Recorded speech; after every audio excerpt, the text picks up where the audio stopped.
Hi, Crime Junkies. I'm your host, Ashley Flowers. And I'm Britt. And the story I have for you today is a doozy. Around every corner, there's a twist.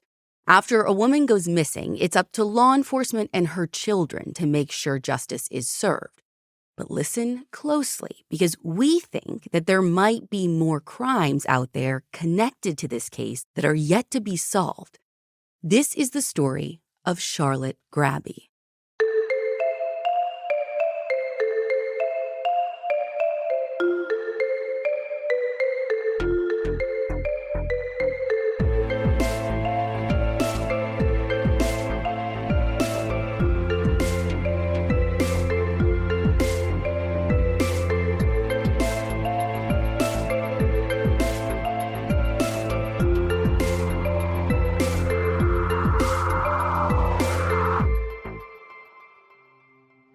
It's around 8 p.m. on July 24th, 1981, when 21-year-old Jenny Grabby gets a call saying that her 39-year-old mother, Charlotte, hasn't come home after working in the fields on the family farm. Now, Jenny's brother, Jeff, and his wife, Cindy's actually the one calling, they also live on the property with Charlotte, which is how they realized that she was MIA so quickly. So Jenny hops in her car, drives the few miles to the farm in Marshall, Illinois, and together, she, Cindy, and Jeff head to the soybean field where Charlotte had been working.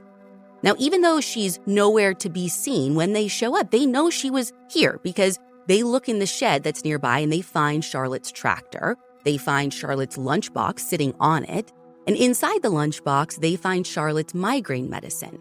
But again, no sign of Charlotte.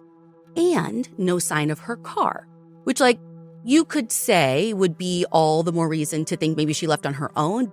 But if she did that, why not take the medicine that she needs with her? I get that, but farm kid here. Truly. This is like your episode. Yeah. Sometimes stuff happens fast and you gotta move just as quickly. I can totally see her popping out, leaving everything to take care of whatever emergency farm thing happened somewhere else. You're going to say all of this. And yes, you are not wrong. But I haven't given you the full context for why everyone is so worried. Charlotte is actually in the middle of a really nasty divorce with Jeff and Jenny's dad, Fred, which should be marking the end of years of abuse that Charlotte's endured at his hand. I mean, even shortly before the filing, he'd recently been charged with battery for assaulting her. So Fred's clearly not been willing to let go of Charlotte. And while not many people outside of the family know what's been going on behind closed doors, Charlotte doesn't hide these ugly truths from her kids. They're grown adults, and she looks to them for support. In fact, she had just told her family, days ago, that if she ever didn't come home for any reason, something was up and they should come look for her. Ashley, I feel like you should have led with all of that information. I'm trying to tell a story here. So, to add to their worry, a couple of neighbors tell Jeff and Jenny that Fred was actually spotted in the area around 4 to 4:30. So the kids set off to find Fred at this point. One of our reporters, Emily, spoke to Jenny for this episode, and she said that they looked around for him a little bit, specifically at a couple of bars in the area where he was known to spend a lot of time. But when they couldn't find him, Jenny reached out directly to the Clark County Sheriff, James Thompson, known to the family and others in this small town as Red. And by the next day, Red enlists the help of the state police, who are able to track Fred down. They end up finding him on the farm in the very place that his wife might have disappeared from, that shed. Per the records, Fred tells police that in the early afternoon on the 24th, he showed up at the shed with a woman named Vicki Mallister because she wanted a burn barrel. So Fred began to load one up just as Charlotte started to pull up on the tractor. So I guess he instructed Vicki to hide in the front seat of his truck because, oh, by the way, Vicki was his new girlfriend. Oh. And he wanted to avoid some kind of blow-up. But it sounds like that didn't really matter because then he admits that when Charlotte got off the tractor, they started arguing about his and Vicki's relationship anyways. And Fred says that the fight ended with him telling Charlotte to go to hell, and then he hopped in his truck and drove away. And he says that Charlotte actually followed him in her car, racing up behind him to give him the finger. And the last time he saw her is when he crossed over I-70 while Charlotte went right, heading towards Terre Haute, Indiana, which is just over the state line, about 20 minutes from Marshall. And the Grabby property is super close to the border near the Wabash River. convenient that she just left on her own. Very. And Fred also tells police that Charlotte has done this before. And you know what? Like, she might be gone. We might not be able to find her, but she's going to come back. She's playing some kind of game. And did he say where he and Vicki went after this altercation? He says that he went to a trailer, which I think belonged to Vicki. And he said he got there around 4 p.m. and then he stayed there till the next morning. Okay, Fred. I know, but like at least part of what Fred told police seems to be true, because police follow up with the Grabby neighbors who indicate that they did see Fred driving in his pickup truck down the road with Charlotte's car following right behind him, just like he said. One of those neighbors said that this happened between 4:15 and 4:30. But this is where Fred's narrative starts to fall apart, because both neighbors that they end up talking to tell authorities that they don't believe it was Charlotte driving Charlotte's car. One of the witnesses describes the driver as a woman who had blonde curly hair. Charlotte is known to have straight, short, dark hair. And both witnesses know Charlotte super well. So these accounts have some real teeth to them. So the big question now is, did Vicki Mallister have blonde curly hair? This is my first question. We asked Jenny, and all these years later, she says she couldn't exactly remember. She remembered it being frizzy. But according to police records we got our hands on, Cindy did tell police that Vicki had blonde curly hair. And also, we did get our hands on some pictures of her from back in the day. And definitely it looks light colored, definitely curly. So I don't think it's a mystery as to who could have been driving Charlotte's car. Now, if I were Red or the state police, obviously, I'm going straight back to Fred, calling him a big fat liar and pressing him to tell me why witnesses spotted someone who looked an awful lot like his girlfriend driving his missing wife's car the day that she went missing. Yeah. But I don't know if they did any of that. There's nothing I can see in the files that we have that shows they went and pressed Fred. And I'm not saying they didn't. But what we do know is that on July 26th, this is now 2 days after Charlotte was last seen, this is when police interview Vicki. Except there's nothing about them pressing her on if she was the one driving that car, not the thing I want to know the most. Vicki pretty much just tells them the same story that Fred did. She says that she was hiding in the truck. She could hear Fred and Charlotte arguing. Fred eventually jumped in the truck and then they drove away, arriving to her trailer between 4 and 5. So police don't get a whole lot from Fred and Vicki. Because it feels like we're not asking any of the important questions. Fair. But maybe they wanted to find Charlotte's car before they go making accusations. And luckily, that is exactly what happens next. The very same day that they interview Vicki. Charlotte's car is discovered parked and locked at a bar in Terre Haute. And unfortunately, or maybe fortunately, there's nothing super alarming about the condition of the car. When police finally get inside and search the vehicle, there's no signs of a struggle or blood or anything. The only thing of interest that we do know they find in the car is a gun. But in rural Indiana, it's honestly not weird to find that in someone's car. Right. This is my PSA about road rage people. You do not know who is behind that wheel or what kind of day they have had or life or what they have under their seat. 1,000%. Yeah, and Jenny told us that in her mom's case, she thinks that this gun that they found was actually one that her dad purchased, but he never took it with him when he moved out of the house after the split. So her mom was keeping it with her and on her, for protection, basically. Is there any testing they can do on it to see if it was used recently or anything? I don't think there's any testing they can do on the gun itself. I know they could test Fred for GSR gunshot residue, to see if he'd fired a gun. Right, recently. We know that exists. Yeah, nothing says that they did this though, but I don't think there's a test you can run on a gun to know if it was fired within the last couple of days. So I know the car eventually gets returned to Marshall for further examination, and then things like hairs and fibers and fingerprints are found in the car, but none of these things that are found seem to tie directly back to Fred or Vicki. So while the car didn't appear to provide a ton of new information, finding that gun that Charlotte kept close for protection just reinforced how truly terrified she was of Fred. And if there was any doubt about that, Charlotte cleared that up in her own words. Police found that Charlotte kept a safety deposit box at a local bank. And when investigators got access to that box, they found a 3-page signed letter dated July 10th. This is about 2 weeks before she disappeared. And in this letter, Charlotte accuses Fred and his business associate, this guy named Dale, of doing some shady stuff, like stealing from other farms. And Charlotte's letter also describes a scheme where Dale and Fred would remove serial numbers from oil pump jacks, which seems to indicate that they were like maybe stolen or stealing them or whatever. So essentially, these two were getting into all kinds of things. But even more damning, Charlotte says in her letter, quote, "Fred and I are getting a divorce, and I'm not sure I will not be killed through all of this." End quote.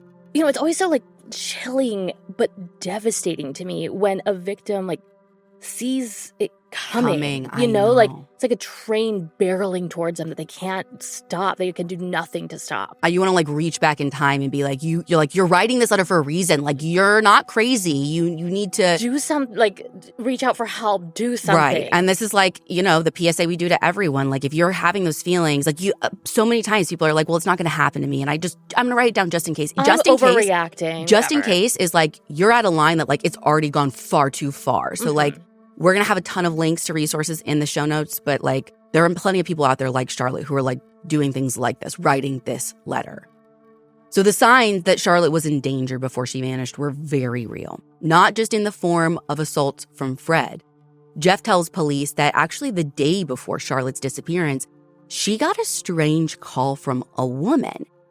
And this woman told Charlotte that she had some documents that would get Fred in trouble, and she wanted to meet up at a bar. No. Obviously, no. Charlotte's not even falling for it either. And when the woman refused to give her name, Charlotte refused to go meet her. Yeah. But like, this is another big mystery within a mystery. Who was this woman? What was this all about? It only adds to like all of the questions they're already asking. And what, if anything, this has to do with Charlotte's disappearance, police don't know, because like a lot of things in this case, it's all too vague. But Charlotte's kids don't need the same evidence maybe even the police do or the jury would.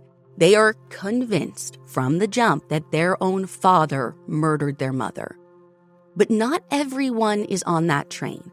There are at least a few people who are on Fred's side. Police interview a friend of Fred's named Estelle, and he tells police almost exactly what Fred told them. He thinks that Charlotte is playing some kind of game, that she would come back, and he doesn't think that Fred would ever harm Charlotte.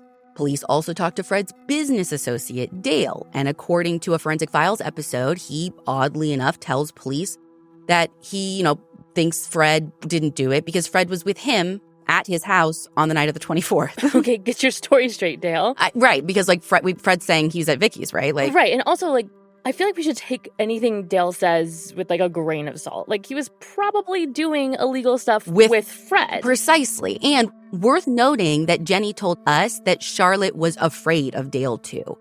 Now, Dale is unfortunately no longer alive, or like I would have just gone and asked him about all of this. Also, even if Dale is telling the truth, Fred being at his place that night kind of means nothing, right? Like we don't know when Charlotte actually went missing, do Right. we? No, not really. So according to Jenny, her mom usually went out to the field like really early in the morning, often at daybreak, like as farmers are known to do, yes.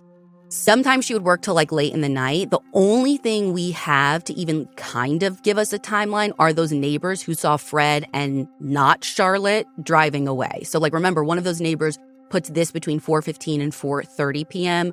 Another neighbor actually puts Fred's truck at the shed between 3 and 4, but by 4:30, both the truck and Charlotte's car were gone. So if something happened to her at the shed and like at this time frame, we're looking at 3 to 4:30, and then like who knows where Fred really was and when after that. Mm-hmm.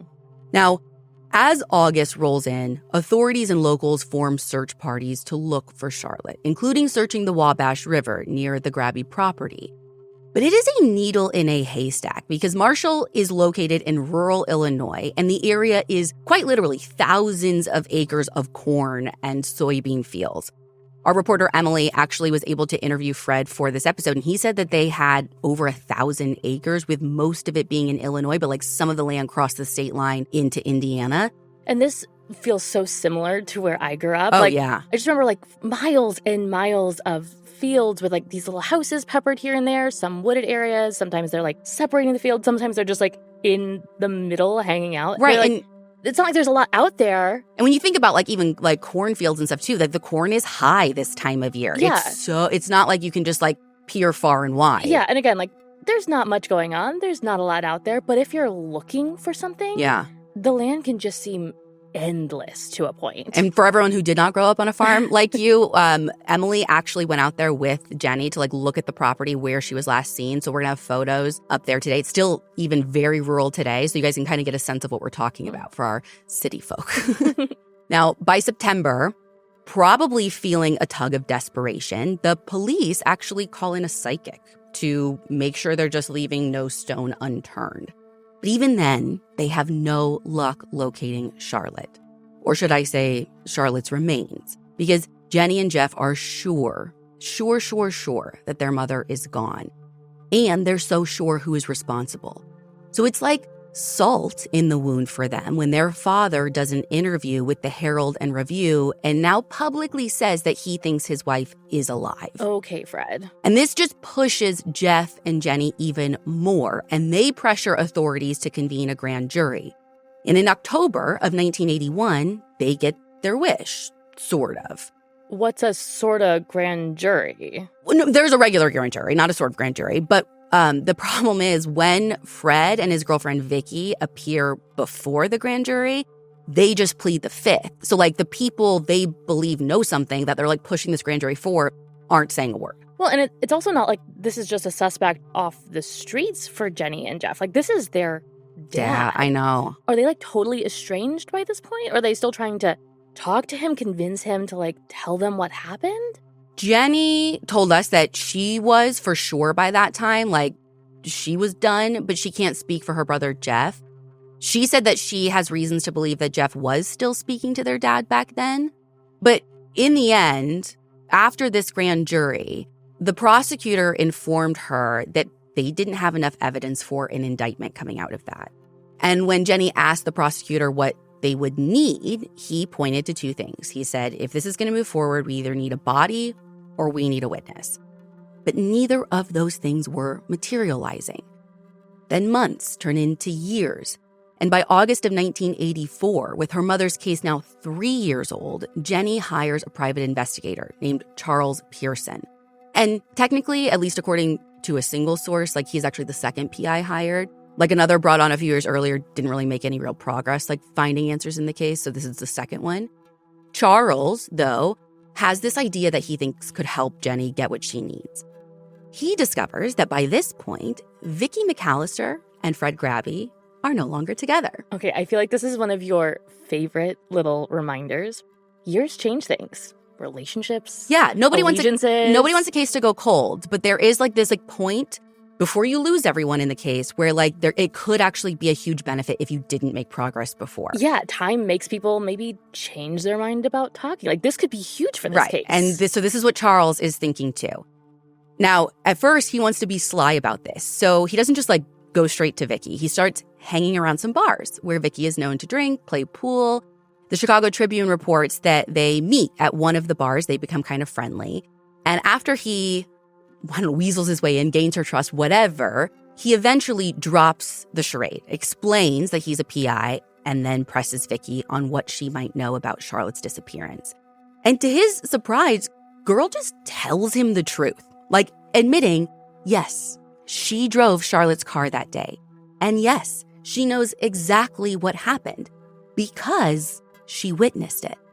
And she goes on to tell him the horrific details of what Fred did to Charlotte on that July day back in 1981. And her story is pretty similar to what she told police back then. She said she and Fred arrive at the shed to pick up that barrel. And at some point, Charlotte came in from the field on her tractor. Vicki hides, just like he said. Mm-hmm. But when Fred and Charlotte get into this argument, this is where Vicki's story changes from her original one and from what Fred originally said. She says that now Fred, who's like 6'4", 280 pounds, becomes violent, and he attacked the much smaller Charlotte and ultimately strangled her to death. And Vicki watches all of this? Britt, she is like not just hiding in the truck, she's like peeking out from behind the truck. And she says that after Charlotte was dead, Fred loaded her body into that barrel that they came to get, put it on the back of his truck, and then told Vicki to drive Charlotte's car. He even gave her some gloves to avoid prints, even a bandana to try and cover that hair that might be recognized. And then they dumped Charlotte's car in Terre Haute. Then they went to Vicki's place about 20 minutes away in Rosedale. And if murdering his wife wasn't bad enough, Vicki says that once they got to her place, Fred stripped Charlotte and then sodomized her corpse. Oh my God. The horror show kept going when he took a grease gun. I don't know if you've ever used a caulk gun. Think of that. He filled Charlotte's body with grease. And Vicki said he did this because it would make Charlotte's body easier to burn. Basically, as the Forensic Files episode points out, the grease would be flammable. Clearly, Fred had a plan in mind. Honestly, this whole thing seems kind of premeditated. You're going to a shed to pick up a barrel and you end up putting your wife's body in the barrel after you kill her? I know. This dude is sick. And I don't know how, did it happen even this way? Did Vicki know everything? I think there's a lot you can't know without being Fred. But she does know what happened next. So he loaded Charlotte's body back into the barrel. Then around sundown, they took it to the banks of the Wabash River. And under the cover of darkness, and maybe just as her kids were realizing their mom didn't come home that day, Fred poured diesel fuel into the barrel and lit it. And over the next 2 days, he burned Charlotte's body. And after that was through, Fred dumped the rest of her remains into the river, telling Vicki it would make for good fish bait. Jesus Christ, it's awful. Now, she said that the reason she had her fake story the first time is she was always too terrified to say anything, which, I kind of get. If he's going to do that to the mother of his children, who are you, Vicki, to this guy? But somehow, now, again, all these years later, Charles convinces Vicki to tell this story to authorities. Vicki takes the police to the scene where Charlotte's body was burned, even pointing to the tree that the barrel was up against. The problem is, it's been too long. They even try, testing the soil to see, what's there, but they don't find anything. Not even so much as evidence of diesel fuel left behind. But the prosecution asked for a body or a witness, and now they have a witness. They do. And because they have a witness, true to their word, in November 1984, both Fred and Vicki are arrested. Now, Vicki, they need her. She's the witness who's all this hinges on. Yeah. They offer her a deal of immunity to testify against Fred. There's even some talk of her possibly receiving the reward for this, which was $25,000 at that point if Fred got convicted. Big if. Because prosecutors know convicting Fred isn't gonna be easy. Right, even with this witness, it's still a no body case. I know. Those are just notoriously tricky. Yeah, and it's basically just Fred's word against Vicki's. Mm-hmm. So they need to figure out how to find a way to corroborate what Vicki is saying, show that her version is the truth. So in the spring of 1985, with the trial just around the corner, prosecutors get creative. Since any physical evidence connecting Fred to Charlotte has, basically been destroyed when he burned her body, prosecutors turn to the one thing still literally standing, that tree that Vicki said the barrel was set against while Charlotte's body burned. Now, knowing they didn't find anything when they tested the soil, they wondered if maybe that tree might still hold some evidence. So they call in, wait for it because I've never heard this term, some plant pathologists from the University of Illinois. Every day in this job, I learn something new. I know. Plant pathologists. Plant pathologists. Now, what this guy discovers, Britt, is wild. He takes some samples of the tree and then looks at the growth rings, and then he can see somehow that in 1981, most likely in the summer, that's literally how detailed they can get, some kind of damage to the tree took place. And when his colleague examines things further, he can pinpoint some trace of petroleum, aka diesel fuel. Yeah. And it is that petroleum or that diesel fuel that caused the damage. They didn't stop there, though, because they can even tell that branches on the other side of the tree, away from where Vicki said that the barrel was placed, those are totally fine. They didn't have the same damage. So unless someone else just happened to be randomly burning a barrel next to this same side of this tree in the summer of 81... she's telling the truth. Yeah, our girl's story is spot on. Yes. And the truth can be dangerous when you're up against Fred Grabby. Because according to the police files that we have, this is where Fred's old buddy, Dale, suddenly comes back on the scene. Police get a tip from a guy named Jim, who says that Dale approached him and was feeling him out for a murder-for-hire job on Vicki. What? Did Dale get arrested for this? Doesn't sound like it. I don't Cool. I don't see anything about him being arrested or what came of this. Maybe we have to take all of this with a grain of salt. Because it should be noted that Jim had a long criminal record himself. He'd just been arrested for counterfeiting something, whatever. So, he could have been making all of this up to get himself out of trouble or get himself a deal or whatever. I don't know. And again, Dale's no longer alive, so I can't ask him. Either way, possible murder for hire plot or not, the trial does go on as planned.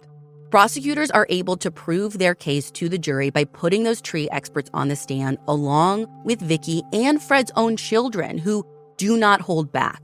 The Journal-Gazette and Times-Courier reports that Jenny describes at times seeing bruising on her mother's arms and her face. And it appears that all of this is enough for the jury because in June 1985, Fred is convicted of Charlotte's murder. But that is not where our story ends. Not even close. Because just a few weeks after his conviction, a mother of 3 named Barbara Graham walks into the Clark County Jail and whips out a gun because she's there to break her boyfriend Fred out of jail. Barbara fires off 5 shots, one of which hits a deputy in the leg. Another shot literally goes through a second deputy's pant leg, nearly wounding them too. It is just total chaos before deputies are finally able to wrestle the gun from Barbara and end this bananas breakout attempt. Did Fred put Barbara up to this? Well, Fred told us that Barbara basically informed him of her plan while he was behind bars. Fred's like, no, babe, it's a bad idea. Don't do it. But of course, when you talk to anyone who's not Fred, the story's very different. Yeah. When authorities interview Barbara, she told them that Fred was instructing her on things to do, like making sure she practiced with the gun, making sure she packed clothes for him. And he was pressuring her to spend all of her time working on getting him out. And the whole thing gets even wilder when she tells authorities that the getaway plan was to hop on a private plane and fly to Florida, pick up new identification there, and then fly to South America, which, how? And, to really drive any suspicion home, authorities think that the gun used in all of this was actually the same gun that was found in Charlotte's car back when she was missing, when they found her car. So apparently after the grand jury, let down back in 81, they gave that gun back to Fred. What? I know. Again, Jenny told us that he was the owner of it. So, technically, it would be his, if that's true. Okay. If I were cops suspecting a guy of murder, top of my to-do list after he skirts an indictment isn't return gun to rightful owner. Especially when that man is the person who possibly just got out of a murder charge? I know, and I don't know if they have to because there was no indictment. In my mind, I've seen people hold evidence forever. Yeah, it's still evidence. I know, I don't know. Does this little jailbreak attempt plot twist result in, additional charges for Fred now? Well, so because he was just convicted of his wife's murder and prosecutors figure I'm assuming this is what they're thinking, he's going to be away for a long time, though he still has yet to be sentenced at that point, they don't actually pursue charges against him for all of this. Barbara, though, is another story. So per the Journal-Gazette and Times-Courier, she's charged with attempted murder and 2 counts of armed violence. I'm sorry, Ashley. I feel like I need to see a picture of Fred or something. What kind of power does he have over these women to get them to do this truly wild stuff for him? I literally had the same thought when I was researching this because I didn't look at a ton of pictures off the bat, and I was like, okay, He's like getting women to do a ton of like wild stuff for him. Yeah. Who is this cult leader? It's not what you're going to expect. I truly don't know what to expect. Here's our guy. Okay. Oh, okay. Yeah, so I mean, I don't- whatever. Like, but again, not the like... Not the beautiful, handsome, charismatic being. Maybe in his younger years. All right. Moving on. Now, whatever hold he had over them, whoever he found that he was able to manipulate, like, it's not just like his wife that he killed that suffered. Like, I feel like there were so many devastating consequences to these women. Like, Barbara, who, reminder, mother of 3, ends up getting sentenced to 16 years in prison for this stunt. Right. But with Fred sitting in jail, breakout attempt thwarted, and his sentencing on the horizon, authorities have to be ready to get this guy locked up for good and move on. But in early September, less than 2 months after this breakout attempt, authorities have their hands full with another crime that maybe could be connected to Fred. On September 4th, 1985, authorities get a call that they probably can't believe. As reported by the Herald and Review, it's from a truck driver who, while passing the Grabby property, sees not 1, but 2 homes on fire. One is the main house where Charlotte lived, and the other is a smaller house once occupied by her son, Jeff, and his wife, Cindy. Thankfully, when this all happens, no one is inside, but immediately, authorities suspect that this is arson. And it's not long before they get proof of it when they discover that some kind of flammable liquid was used to start these fires or like get them going. I mean, it's Fred, right? Not like Fred, because he's in county lockup, but like it's Fred, someone for Fred. So in the Forensic Files episode, Dan Crumrin, the acting sheriff at the time, suspects just that. But we actually dug a little deeper on this. My new favorite saying, always go a layer deeper. And Jenny told us something else that has been suggested by law enforcement, but never actually proven. She says that it was actually her brother Jeff who burned down the homes. And she said that he admitted this to her. It was maybe an attempt to get the insurance money, possibly with Fred, maybe on his own. Like, that's not totally clear. According to her recollection, though, that was never actually paid out. And it sounds like, at least according to the Journal-Gazette and Times-Courier, these homes were caught up in some kind of legal mess at the time anyway. So whatever the plan was, I'm not sure that it worked for whoever had that plan. But it's important to point out that it doesn't appear police could ever connect Fred or anyone else, not Jeff, to these fires. All they could do was speculate at the time. About a week after this fire, this is when Fred does get sentenced, and he gets sentenced to life in prison. So at this point, for law enforcement and the Grabby family, justice is finally served. But that feeling is short-lived. Roughly a year after his original sentencing, Fred's case gets overturned on appeal. This is in September of 1986, and a new trial gets ordered. According to the Journal-Gazette, it's overturned because the courts find jurors were given improper instructions concerning Vicki's testimony specifically. I mean, all a good defense attorney needs is to find one small crack, and it sounds like they found one. Well, that, and get the right judge in the right county, because, I mean, I've seen, like, other cases where there's, like, a gaping hole you could run a truck through, and those get denied. But here, overturned. So while prosecutors wait to retry Fred for Charlotte's murder, they decide to go after him for his possible involvement with the escape attempt back in 1985 to keep him locked up. Now, initially, they knew Fred would go away for a long time. So remember, they didn't see the point in taking him to court on those minor charges. But now with his ruling overturned, like, okay, let's get him on something. But their plan doesn't work. First, there's a mistrial for that. Then Fred is acquitted for that. So the stakes in Fred's retrial for Charlotte's murder hold even more weight now. In March 1988, the new trial is about to begin, and much like the first time, Fred's children, Jenny and Jeff, are supposed to testify against their dad. But there's a problem. Jeff's wife, Cindy, hasn't heard from Jeff in days. He's like fully MIA, which doesn't make a whole lot of sense. Like, he was scheduled to testify again. Wait, is he like missing, or just like hiding out, avoiding the trial? I don't think anyone really knows. At least One source at the time reported that he might have been trying to dodge his creditors. So I think everyone is just really confused at first. Jeff's wife, Cindy, tells authorities that Jeff had taken a business trip to California. She last talked to him on February 28th when he called her from there. And then a couple of days later, after he's like a no-show back home, that's when she reports him missing. No one can find Jeff in Indiana or California until June, when authorities announced that they have found Jeff in Seal Beach, California. But it's not a happy development because they find him dead. And not just dead, Jeff has been murdered. What? He was shot multiple times and found floating in the water by some boaters. Now, authorities technically found Jeff's body on March 22nd, but they couldn't identify him right away. They had to actually go get his dental records. So we're thinking that Fred killed Charlotte and his son? So Fred, of course, denies any involvement in his son's murder.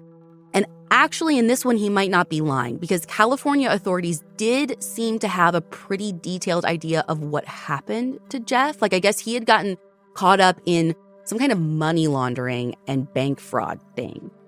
In a Los Angeles Times article, police described Jeff as double-crossing the people that he was working with. So Jeff was shot, and his body was then dumped in the ocean, weighed down by an anchor. And then eventually, as his body decomposed, that's when it floated to the surface. Did anyone get charged in Jeff's murder? No. So even though they had a pretty good idea of what they think happened, and even some of the people involved, it sounds like prosecutors never actually felt they had a strong enough case to be able to bring charges in that one.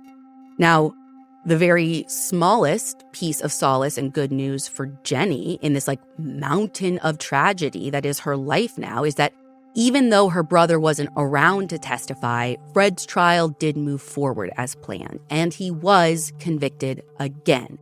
This time he's sentenced to 75 years, and this one sticks. Despite Fred's best efforts to once again have it overturned in 1989, it doesn't work, and he remains in prison until very recently, July 15th, 2022, when he gets released almost 41 years exactly after he murdered Charlotte in July of 1981. And did Vicki end up with any of the reward money? Jenny told us that she got part of it. So, yes-ish. Now, as far as her father, Jenny told us that she long ago forgave him. She said what was most difficult for her was not knowing what happened to her mother when she first disappeared, and she talked about how bad she feels for families who still don't have those answers. We've talked about it before, how it's one thing to grieve something and know what you're grieving, but to not know. Right. And as we were talking to her about this was originally all the episode was. We were this was going to even potentially be a mini, but she said something as we were talking to her, something she thinks about her father, something that if true might mean we don't know the full extent of Fred Grabby's crimes. And it opened up this Pandora's box for us. Jenny believes that her father could be behind as many as 6 other killings.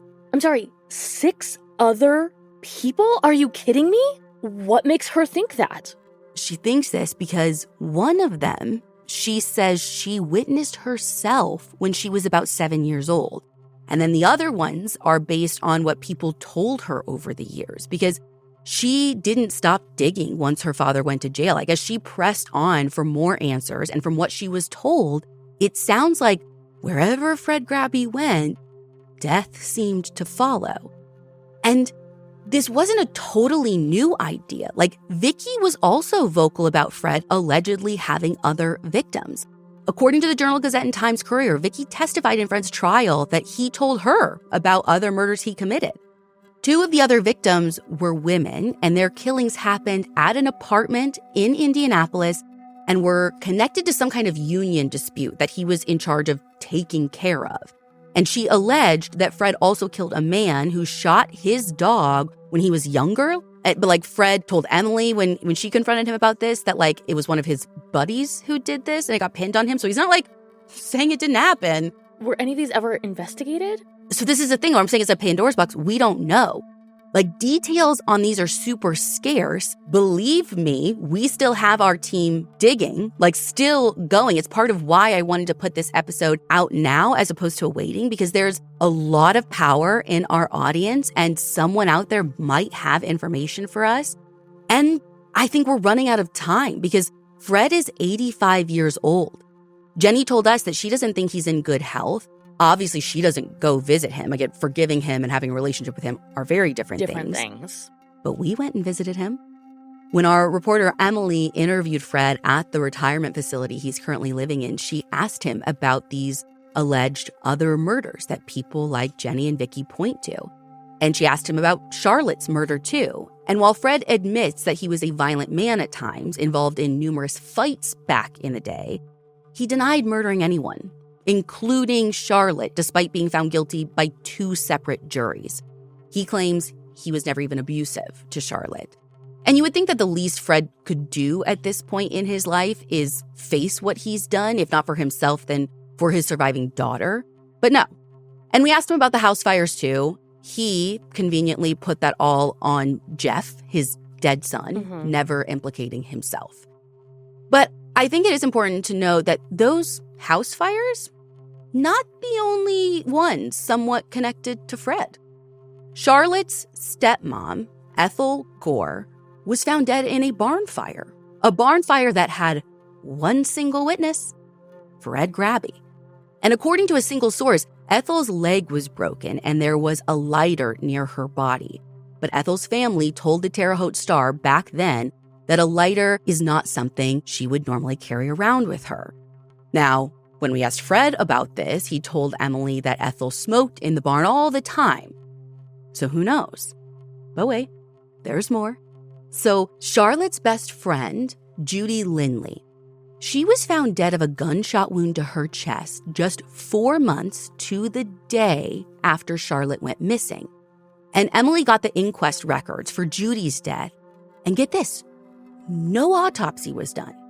And the results of the inquest were, quote, probable suicide. But this is the thing that I have a problem with. Like, Judy was found in her bed on top of the covers. The gun that she allegedly took her own life with was under the covers. That can't happen. That's not possible. I can't figure out how. It doesn't make sense. I know. Now, it bears repeating that Fred has never been arrested or charged in anyone else's murder, and he's never been named a public person of interest or even a suspect in another murder either. We reached out to the former Clark County Sheriff, Dan Crumrin, but he wasn't interested in talking. If he changes his mind, I'd love to listen to what he has to say. And like I said, we're still going to keep digging to see what else we find. I mean, again, there are potentially alleged victims that we can't even necessarily find cases that match to. So we're trying to figure that out as well. So this is a great reminder for everyone to make sure you hit the follow button, subscribe wherever you're listening to make sure that you get update episodes. And also follow us on social. We have a newsletter on our website as well. All of these are ways to get updates on cases that we just can't let go of even after we talk about them on Monday. Yeah, and obviously you said we're still digging, we're still working on this, but was Em ever able to track down Vicki? She's who I have all the questions for. Girl, same. So this is wild. So we tried. Emily actually went to Vicki's house, and it was so strange. So this woman who looks a whole lot like Vicki answered the door, but she said she wasn't Vicki. So I don't know. I mean, I can't really blame her for not wanting to talk after all these years. If that was her. If it was her, it seems like she possibly would have a lot to lose. She's never faced any jail time. She had immunity. Yeah. But said it wasn't her. Right. So if Vicki hears this, if you're listening somewhere, I would still love to talk. Please reach out. But I kind of want to end on this. So Jenny told us that her mom, Charlotte, was a loving mother and grandmother. Most of all, she was a hard worker. And Charlotte grew up in a farming family that instilled the same work ethic in her. And whether Jenny realizes it or not, that work ethic, her continued push for answers in her mother's case, is maybe the best way she could have honored her mother's memory.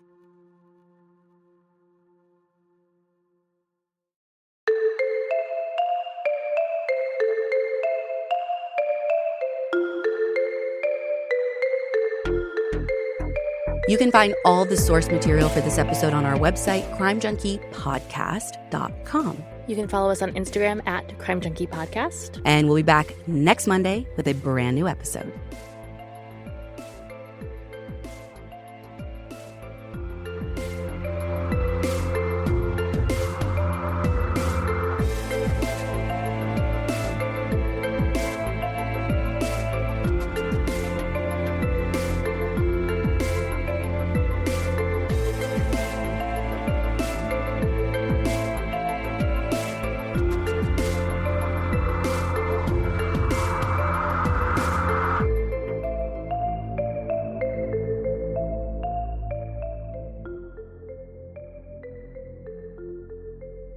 Crime Junkie is an Audio Chuck production. So, what do you think, Chuck? Do you approve?